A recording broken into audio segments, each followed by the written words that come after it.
Kalau dengar istilah RAM dan ROM, pastinya kamu udah tahu nih sama pengertiannya. Tapi tentunya kedua istilah tersebut memiliki cara kerjanya masing-masing. Pasti ada perbedaannya. Yuk, di video kali ini kita bahas pengertian dan cara kerja serta fungsi dari RAM dan ROM. Tonton terus video ini sampai selesai.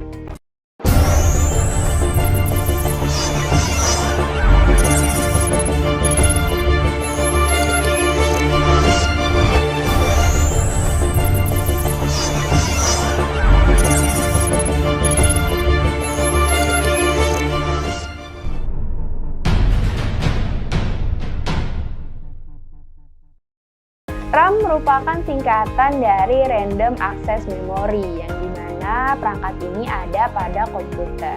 Yang biasanya kita manfaatkan RAM ini sebagai tempat penyimpanan data yang ada pada komputer. Atau dengan kata lain, kita biasanya sering sebut dia sebagai memori.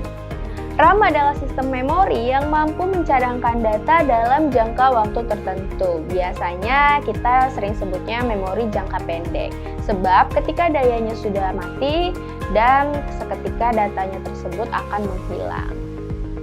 Untuk menjalankan sistem operasi, ada batasan maksimum dalam penggunaan RAM, seperti 1GB, 2GB, 4GB, dan yang lain sebagainya. Sementara ROM memiliki kemampuan menyimpan data secara permanen. Ketika sumber dayanya mati, ROM ini tidak akan kehilangan datanya karena sudah terpasang baterai kecil yang ada pada komputer. RAM identik dengan memori utama perangkat yang tersedia untuk menjalankan program. RAM dan ROM satuannya biasanya disebut megabita hingga gigabita.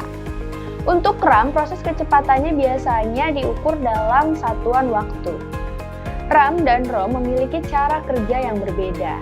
Saat RAM dialiri listrik, media ini akan menjadi media penyimpanan sementara terhadap sistem operasi yang sedang berjalan. Hal ini berarti apabila semakin banyak aplikasi yang dijalankan, maka semakin banyak juga data yang disimpan pada RAM.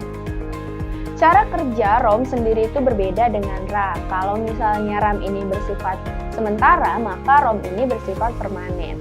Apabila listrik yang mengaliri perangkat tersebut mati, datanya tetap akan tersimpan pada ROM secara permanen. Jika disimpulkan lebih singkat mengenai perbedaan RAM dan ROM, maka RAM ini dapat disimpulkan sebagai tempat penyimpanan untuk menulis, membaca, dan menjalankan sistem operasi secara cepat. Sementara ROM berfungsi sebagai tempat penyimpanan data secara permanen. Jadi kesimpulannya adalah RAM digunakan untuk menyimpan data pada komputer dan data yang dibutuhkan oleh CPU secara real time. Data RAM mudah berubah dan dihapus saat komputernya mati. ROM memiliki data yang sudah direkam sebelumnya dan digunakan untuk boot komputer. Data ROM bersifat statis dan tetap meskipun komputernya sudah dimatikan. Gimana? Kamu jadi lebih paham kan sama perbedaan RAM dan ROM? Kalau masih ada pertanyaan, boleh banget tulis di kolom komentar. Jangan lupa untuk like, share videonya ke seluruh sosial media yang kamu punya. Subscribe juga channel Dewa Biz supaya kamu nggak ketinggalan informasi selanjutnya. Sampai jumpa di video selanjutnya ya. Bye!